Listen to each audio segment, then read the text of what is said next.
এখন আমরা কর্মার যে পরের অংশটাতে আসছি। তো এতক্ষণ পর্যন্ত কি দেখেছি যে স্টেশনে ট্রেন চলে এসছে। তো লক্ষ্মী যিনি তাড়াতাড়ি করে খাওয়া দাওয়া সেরে ট্রেনের ভেতরে প্রবেশ করেছেন এবং জানলার সাইডে বসে বাইরের দিকের দৃশ্যগুলোকে তিনি দেখছিলেন। তো অপর দিকে কি হচ্ছিল না, the arrival of the train did not disturb sir Mohanlal's sangfroid. তো কি হচ্ছে না, অপরদিকে ট্রেন আসাতেও কিন্তু সেই মোহনলালের যে স্থৈর্যটা কিন্তু বিঘ্নিত হয়নি। অর্থাৎ তিনি যেভাবে সেই তার ওয়েটিং রুমে বসে মদের গ্লাসে চুমুক দিচ্ছিলেন, তো সেটা তিনি দিয়েই যাচ্ছেন। অর্থাৎ তার যে মধ্যে কোনো পরিবর্তন লক্ষ্য করা যায়নি, যে ব্যস্ততার লক্ষ্য করা যায়নি, অর্থাৎ ধৈর্যচ্যুতি দেখা যায়নি। He continued to sip his scotch and ordered the bearer to tell him when he had moved the luggage to the first class compartment. তো তিনি সেই যে সিপ করা মানে চুমুক দিয়ে দিয়ে স্কচ মানে এক দামি মদ পান করছিলেন, তিনি সেটা তখন পর্যন্ত চালিয়ে যাচ্ছিলেন। এবং যে বেয়ারারকে তিনি কি অর্ডার দিলেন যে যখন তোমার লাগেজগুলো প্রথম শ্রেণীর কামরাতে তোলা হয়ে যাবে, হ্যাড মুভড, তখন তুমি আমাকে জানাবে। তো তিনি এইভাবে বেয়ারারকে আদেশ দিয়ে নিশ্চিন্তে বসে মদ খাচ্ছিলেন। Excitement, bustle and hurry were exhibitions of bad breedings and sir Mohan was eminently well bred. তো এই হন্তদন্ত, উত্তেজনা, বাসল অ্যান্ড হারি, হন্তদন্ততা, ব্যস্ততা, এইগুলো কি না, এইগুলো হচ্ছে নিচু জাতের একটা বৈশিষ্ট্য। অর্থাৎ নিচু জাতে যারা জন্ম, অর্থাৎ যারা নিরক্ষর, অর্থাৎ এক্ষেত্রে তিনি ভারতীয়দের প্রতি যেন একটা ঘৃণার বিদ্বেষ তিনি তুলে ধরছেন, যে যারা নিচু জাত, যারা ছোট লোক, তারাই কি এই সমস্ত হন্তদন্ত, ব্যস্ততা, এইগুলোই সব প্রদর্শন করে। কিন্তু আর যেখানে sir Mohan was eminently well bread, যেখানে তিনি মোহনলাল নিজেকে ভাবছিলেন যে আমি অনেক উঁচু বংশজাত, আমার এই হন্তদন্ত, ব্যস্ততা, তাড়াহুড়ো, এইগুলো আমার শোভা পায় না, তিনি এটা ভাবছিলেন। হি ওয়ান্টেড এভরিথিং টিকিটি ব্রো, তিনি সব কিছু যেন টাইম মাফিক এবং নির্দ্বিধায় হয়ে যাবে সেইটাই, এবং অর্ডারলি, এইটা তিনি চাইতেন। টিকিটি ব্রো, এটা একটা ইংলিশ যে ফ্রেজ এখানে ইউজ করা হয়েছে। টিকিটি ব্রো মিন্স যে কোনো arrange with perform and precision, অর্থাৎ কোনো নিখুঁতভাবে যাকে করা বলা হয়। তো তিনি পছন্দ করতেন, এবং অর্ডারলি এবং একটা সুনিপুণভাবে তিনি করতে পছন্দ করতেন যে কোনো কাজকে। ইন হিজ 5 years অ্যাব্রড, তার 5 বছরের বিদেশ কালে sir Mohan had acquainted the manners and attitudes of the upper classes. অর্থাৎ 5 বছর বলতে চাইছেন মোহনলাল, 5 বছর তিনি কিন্তু বিদেশে কাটিয়েছেন, এবং সেই বিদেশে থাকাকালীনই যে উঁচু যে জাতের মানুষেরা বা কিভাবে আচার ব্যবহার করে সেই ব্যাপারে নিজেকে কিন্তু একেবারে গুছিয়ে নিয়েছিলেন। অর্থাৎ তাদের যে আচার আচরণ সেগুলো কিন্তু সব শিখে নিয়েছিলেন। Attitude of the upper class, অর্থাৎ উঁচু জাতের মানুষ, এখানে তিনি কিন্তু ইংরেজদেরকে বারবার বোঝাতে চাইছেন যারা তখনও পর্যন্ত ভারতে ছিল, এবং তাদের আচার আচরণকে তিনি কিন্তু কপি করে ফেলেছিলেন। হি রেয়ারলি স্পোক হিন্দুস্তানি, তিনি প্রায় কদাচিৎই বলতেন হিন্দুস্তানি, অর্থাৎ হিন্দি ভাষাটা তিনি প্রায় কদাচিৎ ব্যবহার করতেন, অর্থাৎ প্রায় বলতেই না বলতে গেলে। হোয়েন হি ডিড ইট, যখনও বা এটা ব্যবহার করতেন বা বলতেন, it was like an Englishman's only, the very necessary words and properly anglicised. কিংবা কখনো যদি বা এই হিন্দিটাকে তিনি ব্যবহার করতেন তো খুবই কম শব্দ ব্যবহার করতেন, এবং যেমনভাবে ইংলিশ মানুষেরা ব্যবহার করে থাকেন, এবং তাদের উচ্চারণগুলো এবং প্রপারলি অ্যাংলিসাইজড, এবং তার উচ্চারণগুলো হতো ইংরাজি ধাঁচের। অর্থাৎ তিনি হিন্দিটাকে যেন ঘৃণা করতেন, অর্থাৎ ভারতের যে নিজস্ব ভাষাটাকেও তিনি যেন অবজ্ঞার চোখে এখানে দেখতেন, আমরা বুঝতে পারছি এটা। বাট হি ফ্যান্সিড হিজ ইংলিশ, কিন্তু তিনি তার ইংরাজিকে দারুণভাবে সাজিয়ে গুছিয়ে পরিপাটি করে বলতেন। Finished and refined at no less a place than the University of Oxford. তিনি এমনভাবে সুন্দর করে পরিপাটি করে গুছিয়ে ইংলিশ বলতেন যেটা কোনো ক্রমে কম ছিল না, যারা অক্সফোর্ড বিশ্ববিদ্যালয়ের পড়া ব্যবহারকারী ইংরাজির তুলনায়ও খুব একটা কম মানের নয়। অর্থাৎ তিনি এত সুন্দর ইংরেজি বলতে পারতেন সাজিয়ে গুছিয়ে। রিফাইন অর্থাৎ এতটাই বিশুদ্ধ এবং স্পষ্ট ইংরেজিভাবে তিনি বলতেন। He was fond of conversation and like a cultured Englishman he could talk to almost any subject books, politics, people. অর্থাৎ তিনি কিনা কথোপকথন করতেই ভালোবাসতেন, গল্প করতে ভালোবাসতেন, কারোর সঙ্গে কথোপকথন করতে ভালোবাসতেন। And like a cultural Englishman অর্থাৎ একজন প্রকৃত ইংরেজ লোকের সঙ্গে, ইংরেজ সংস্কৃতি সম্পন্ন লোককে তিনি খুবই পছন্দ করতেন। অর্থাৎ একেবারে যারা প্রকৃত ইংল্যান্ডের অধিবাসী তাদেরকে তিনি খুব পছন্দ করতেন।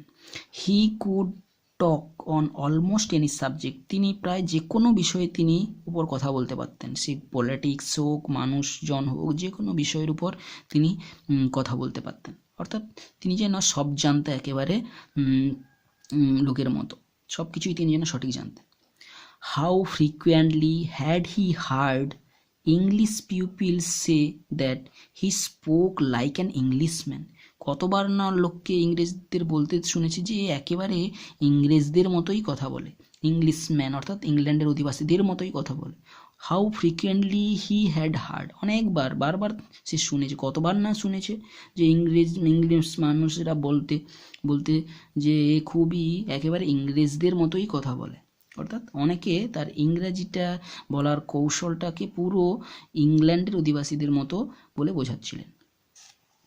Sir Mohan wondered if he would be travelling alone, সে অবাক হয়ে যেত, তার খুব ভালো লাগতো না যে আমাকে যখন সে একা ভ্রমণ করতো। অর্থাৎ সে তো চাইতো সবসময় কথাবার্তা বলতে, কোনো ইংলিশ মানুষের সঙ্গে কথোপকথন করতে, তো যদি সে কোনো ক্রমে তাকে একা ভ্রমণ করতে হতো তবে সে যেন একটা অবাক হয়ে যেত। ইট ওয়াজ এ ক্যান্টনমেন্ট, এটা ছিল একটা সেনানিবাস। অর্থাৎ ট্রেনটা যেখানে এসে পৌঁছেছিল সেই জায়গাটা ছিল পাশাপাশি অঞ্চলে সেনাদের নিবাস ছিল, যেখান থেকে সেনারা বিভিন্ন জায়গায় যাতায়াত করত। And some English officers might be on the train, এবং কয়েকজন ইংলিশ অফিসারদেররাও এই ট্রেনে থাকতে পারে, এমনটা তিনি আশা করছিলেন।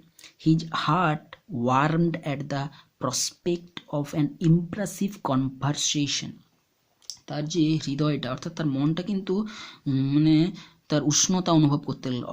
The prospect of the impressive conversation, একটা জমাটি আড্ডা হবে ইংরেজি জানা লোকেদের সঙ্গে, সেই রকম একটা আশায় তার মনটা যেন গরম হতে লাগলো, অর্থাৎ উত্তেজনায় ভরপুর হতে লাগলো। He never showed any sign of eagerness, তিনি কখনোই প্রদর্শন করতেন না যে আগ্রহী, ইগারনেস টু টক অর্থাৎ আগ বাড়িয়ে কথা বলাকে তিনি একেবারে আভাব করতেন না, অর্থাৎ আগ বাড়িয়ে কোনো কিছু বলা। টু দ্য ইংলিশম্যান, আগ বাড়িয়ে কোনো ইংরেজ লোকের সঙ্গে কিন্তু কথা বলতে কিন্তু তিনি পছন্দ করতেন না, কোনো সেরকম কিন্তু হাবভাব দেখাতেন না। অ্যাজ মোস্ট ইন্ডিয়ানস ডু, যেমনভাবে বেশিরভাগ ভারতীয়রা করে কি আগ বাড়িয়ে ইংরেজদের সঙ্গে কথা বলবে, কিন্তু তিনি এইরকমটা কিন্তু কখনোই করতেন না। Nor was he loud, aggressive and opinioned like them, কিংবা সেই সমস্ত ভারতীয়দের মতোই ছিলেন না যারা জোরে জোরে কিংবা আগ্রাসী, আরও উত্তেজিত হয়ে কিংবা কোনো মত প্রকাশ করতেন না তাদের মতো। অর্থাৎ তিনি সচরাচর ভারতীয়রা যেভাবে করে থাকে তিনি সেই রকমটাও নয়, অর্থাৎ তিনি ছিলেন একেবারে আলাদা। He went about his business with an expressionless matter of factness, কোনো কাঠখোট্টা বিষয় যেগুলোতে কোনো বিষয় সম্পর্কে তিনি কিন্তু একেবারে এক্সপ্রেশনলেস অর্থাৎ নিশ্চুপ থাকতেন, অর্থাৎ কোনো তার আচার ব্যবহার বা ভাবভঙ্গি তিনি প্রকাশ করতেন না। হি ওয়েন্ট অ্যাবাউট হিজ বিজনেস, তার কথাবার্তা বলার সময় কিন্তু বা কাজকর্ম করার সময় কিন্তু কোনো যে উত্তেজনা ভাব বা তার বহিঃপ্রকাশ করতেন না, তার ভেতরে কি ভাব রয়েছে। হি ওয়েন্ট অ্যাবাউট অর্থাৎ তিনি কিন্তু কখনো উত্তেজিতভাবে কোনো নিজের কাজের ব্যস্ততা কিন্তু দেখাতেন না। আচ্ছা, ফ্যাক্টলেসনেস মিন্স যে কোনো ম্যাটার অফ ফ্যাক্ট, যে বিশেষ কিছু ঘটনার মতো। He would retire to his corner by the window and get out a copy of Times. সে কী করতো, রিটায়ার্ড মানে এক সাইডে কোণের দিকে গিয়ে বসতো to the corner by the window, জানলার পাশে কোনো দিকে সাইডে গিয়ে বসতো, and get out a copy of window, এবং যে টাইমস নিউজ পেপার ছিল তার একটা খণ্ড তিনি বার করবেন, অর্থাৎ তিনি সবার থেকে নিজেকে সরিয়ে নিতেন। he would fold it in a way in which the name of the paper was visible. সে এমনভাবে সেই টাইমস পত্রিকাটাকে ভাঁজ করে রাখবে যাতে করে নামটা কিন্তু সবার চোখে দৃশ্যমান হয়, টু দ্য আদার্স, অন্যদের চোখে যেন সেটা পড়ে। While he did the crossword puzzle, সেই পেপারটাকে এমনভাবে ভাঁজ করে রাখবে যাতে করে, এবং ক্রসওয়ার্ড পাজল মানে শব্দছক নিয়ে পূরণ করার কাজটা করবে, তখন কিন্তু তিনি এমনভাবে পেপারটাকে ভাঁজ করে রাখবেন যাতে করে সবার চোখে পেপারের নামটা কিন্তু পড়ে, অর্থাৎ দেখতে পায়। দি টাইমস অলওয়েজ অ্যাট্রাক্টেড অ্যাটেনশন, এই যে টাইমস নামক পেপারটা কিন্তু সবার চোখে নজরে পড়তো, কারণ কি এটা একটা ইংলিশ পেপার ছিল এবং একমাত্র যারা সত্যিকারের ইংরেজি জানা মানুষেরাই কেবলমাত্র ওটা পড়তে পারে, তো তাই তিনি নিজের যে অহংবোধ দেখানোর জন্য কিন্তু তিনি এটা করতেন।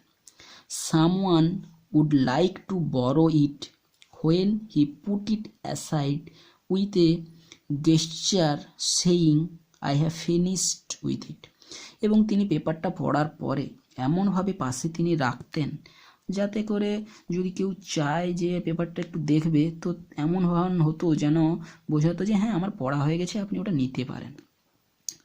অর্থাৎ তিনি পেপারটাকে রাখার মধ্যেও যেন একটা ইঙ্গিত দিতেন যে আমি ওগুলো পড়ে ফেলেছি, আপনি নিতে পারেন, আমার ওগুলো পড়া হয়ে গেছে, এই রকম তিনি হাবভাব দেখাতেন।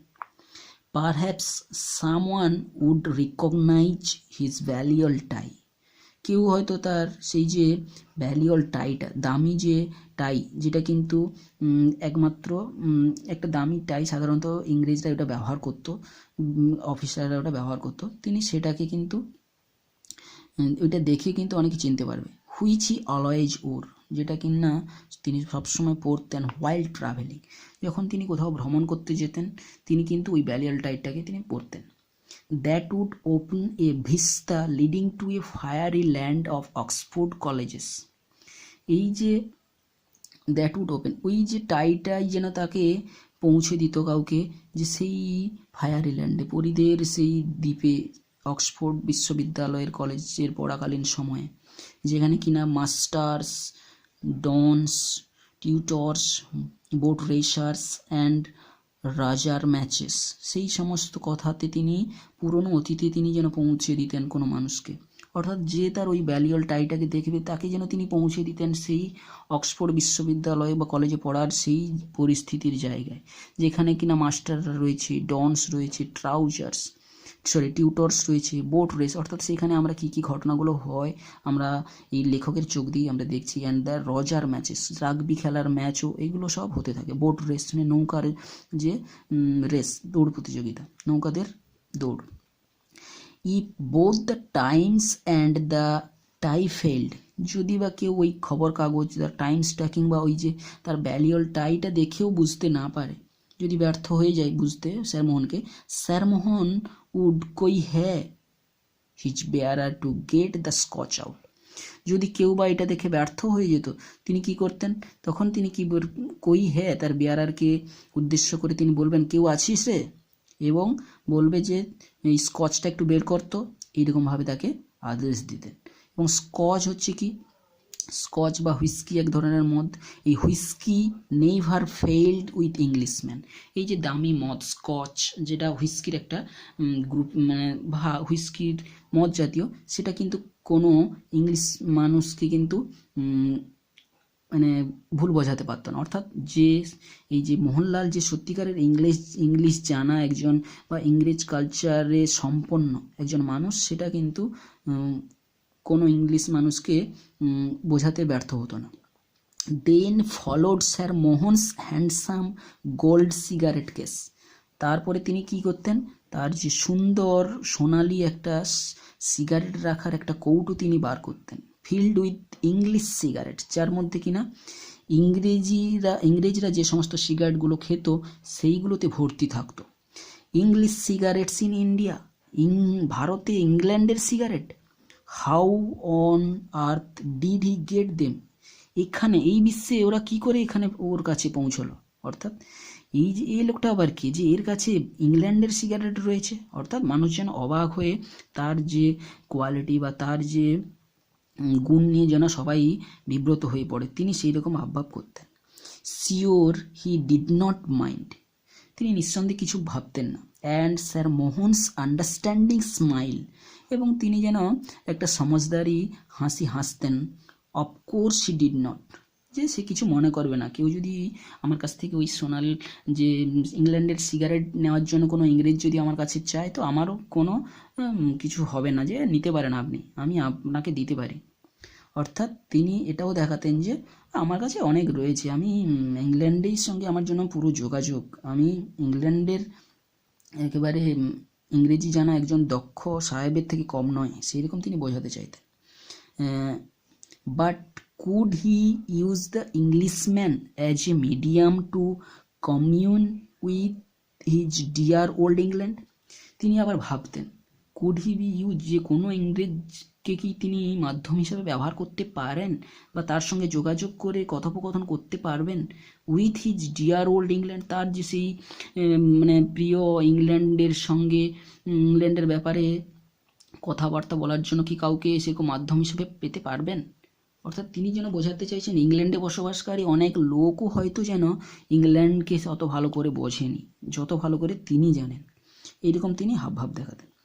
Those 5 years of grey bags, সেই 5 বছরের যে জীবনটা কালটা তিনি বর্ণনা করছেন। Those 5 years of grey bags and gowns, সেই 5 বছর ধরে সেই ব্যাগ, ধূসর রঙের ব্যাগ এবং স্কুলে কলেজের ইউনিফর্ম পরা অবস্থায়, কিংবা দ্য স্পোর্টস ব্লেজার্স, কিংবা খেলাধুলা করার জন্য যে পোশাকটা ব্যবহার করা হয়, ব্লেজার এক ধরনের sports blazer. And mixed doubles means টেনিসের এক ধরনের খেলা, যেখানে টেনিস খেলায় দুজন নিয়ে খেলতে হয়, সেখানে একজন কিন্তু মহিলা সঙ্গী নিয়েই খেলতে হয়, সেই মিক্সড ডাবল খেলা। অফ ডিনার্স, কিংবা সেই রাত্রে খেতে যাওয়া। অ্যাট দ্য ইনস অফ কোর্টের সেই সরাইখানাগুলোতে খেতে যাওয়া। অ্যান্ড নাইটস অ্যাট দ্য পিকাডিলা বলতে যেখানে মহিলাদের সঙ্গে সময় কাটানোর জন্য অনেকে যায়, সেই জায়গাগুলোতে যে রাত্রের সময় কাটানো, সেইগুলো যেন অসম্ভব একটা 5 বছরের তার একটা বর্ণময় তার জীবন কাটিয়েছিল। 5 years of crowded glorious life, তার 5 বছরের সেই যেন জীবনের ভরপুর একটা আনন্দময় জীবন, অর্থাৎ যেখানে যেন তিনি তার পুরো জীবনের আস্বাদটা পেয়েছিলেন। Worth fur more than the 45 in England, যেই যে 5 বছরের সেখানকার জীবনটা যেন অনেক বেশি যেন মূল্যবান তার কাছে, যে এই ভারতে কাটানো 45টা বছর এর থেকেও সেটা যেন আরও অনেক বেশি মূল্যবান ছিল বা দামি ছিল। With his dirty vulgar countryman, with sordid details to the road to the success, অর্থাৎ এই ভারতের কাটানো তার 45 বছর, যেখানে এই নোংরা কিংবা ভালগার কান্ট্রিম্যান, অদক্ষ নিরক্ষর দেশবাসীর সঙ্গে with sordid details to the road to success, কিংবা সফলতার পৌঁছানোর জন্য এই যে লড়াই বা বাধা বিপত্তি। অফ নকচুরাল ভিজিটস, কিংবা সেই রাত্রিকালীন সাক্ষাৎ। টু দ্য আপার স্টোরি, সেই যে উঁচুতলায় থাকতো তার স্ত্রীর সঙ্গে সেই রাত্রিকালীন সাক্ষাৎ। কিংবা অ্যান্ড অবসি ওল্ড লক্ষ্মী, সেই যে মোটা সোঁটা স্থূলকায় লক্ষ্মীর সঙ্গে দেখা করতে যাওয়া। স্মেলিং অফ সুইট অ্যান্ড র অনিয়ন্স, যার গা থেকে সবসময় ঘামের এবং পচা পেঁয়াজের গন্ধ যেন তার শরীরে লেগে থাকতো, তার সঙ্গে দেখা করতে যাওয়া প্রভৃতির থেকেও তার যেন 5 বছরের জীবনটা ছিল অনেক বেশি আনন্দের। অর্থাৎ তিনি 45 বছর ভারতে যেভাবে কাটিয়েছেন, সেখানে তিনি ভারতবাসীদের থেকে তিনি শুধু ঘৃণা করেনি, সেখানে যেন তিনি তার স্ত্রীকেও, লক্ষ্মীকেও পর্যন্ত ঘৃণার পাত্র করে দেখিয়েছেন। তাকে একেবারে অবসি ওল্ড লক্ষ্মী বলে তিনি তুলনা করেছেন, এবং তার গা থেকে নির্গত ঘামের গন্ধ এবং পেঁয়াজের গন্ধ তাকে যেন একেবারে বিভ্রান্ত করে তুলেছে। এই দেশ যেন তাকে একেবারে অপছন্দের জায়গা করে তুলেছে তার কাছে। তো আমরা দেখলাম স্যার মোহন বসে বসে কী সব ভাবছিলেন। অর্থাৎ সেই ট্রেন যখন চলে এসেছিল তখন কিন্তু তার মনে বিভিন্ন ভাবের উদয় হচ্ছিল, সেইগুলো আমরা লেখকের এই লেখনের মধ্য দিয়ে কিন্তু তিনি সুস্পষ্টভাবে তুলে দেখালেন। এরপরে আরও কি বলছেন না, sir Mohan's thought were disturbed by the bearers announcing the installation of the Sahib's luggage in the first class cup next to the engine. তিনি তার সেই যে এত সমস্ত চিন্তা ভাবনাগুলো যেন বিঘ্নিত হলো যখন বেয়ারার এসে ঘোষণা করলো যে হ্যাঁ সাহেব, আপনার লাগেজগুলো সব ফার্স্ট ক্লাস কম্পার্টমেন্টে তোলা হয়ে গেছে। কাপ মিন্স সেই যে কম্পার্টমেন্টে তোলা হয়ে গেছে, যেটা ইঞ্জিনের পুরোপুরি পাশেই ছিল। অর্থাৎ ফার্স্ট ক্লাস কম্পার্টমেন্টটা আমরা দেখতে পাচ্ছি ইঞ্জিনের একেবারে বা ট্রেনের একেবারে প্রথমের দিকে, আর লক্ষ্মী যেখানে উঠছিল জিনানাটা ছিল একেবারে ট্রেনের শেষ প্রান্তের দিকে। তো তার সেই স্বপ্নটা বা সেই যে তার মনের যে চিন্তা ভাবনাগুলো বিঘ্নিত হলো এই কথাবার্তার মধ্য দিয়ে। Sir Mohan walk to his cup, sir Mohan কি করলো, তার সেই যে কাপ মানে ট্রেনের সেই বিশেষ জায়গার দিকে হাঁটা শুরু করলেন। With a studied gait means মানে কি একটা সুন্দর ভঙ্গিমায় হাঁটার মধ্য দিয়ে তিনি যেতে লাগলেন। গেট মিন্স মুভমেন্ট, তার হাঁটা চলার একটা সুন্দর একটা হাঁটা চলার মধ্য দিয়ে তিনি এগোতে লাগলেন। হি ওয়াজ ডিসমেড, তিনি যেন হতাশ হয়ে পড়লেন। তিনি হতাশ হয়ে পড়লেন। কে হতাশ হয়ে পড়লেন না, এই মোহনলাল হতাশ হয়ে পড়লেন। কেন না, দি কম্পার্টমেন্ট ওয়াজ এমটি, তিনি গিয়ে যখন পৌঁছে দেখলেন যে কামরাটা পুরোটাই খালি। With a Sai he SAT down, একটা দীর্ঘ নিঃশ্বাস ফেলে তিনি বসে পড়লেন। ইন এ কর্নার, একটা কোণের দিকে তিনি জায়গা দখল করে বসে গেলেন। And opened the copy of the Times, এবং টাইম কাগজের খবর কাগজটার একটা কপি তিনি বের করলেন। He had read several Times before, যেটা তিনি বহুবার আগে পড়ে ফেলেছেন, অর্থাৎ বারবার যেটা তিনি পড়েন, অর্থাৎ ট্রেনে বসেও তিনি আবার সেই পেপারটা তিনি বের করলেন। তো আমরা এইখান পর্যন্ত পড়লাম। তো পরের যে আমরা ক্লাসটা করব সেখানে আমি আশা করি যে পুরোটা আমরা পড়ে ফেলব। তো এতক্ষণ পর্যন্ত জানলাম মোহন এসে ট্রেনে পৌঁছলো।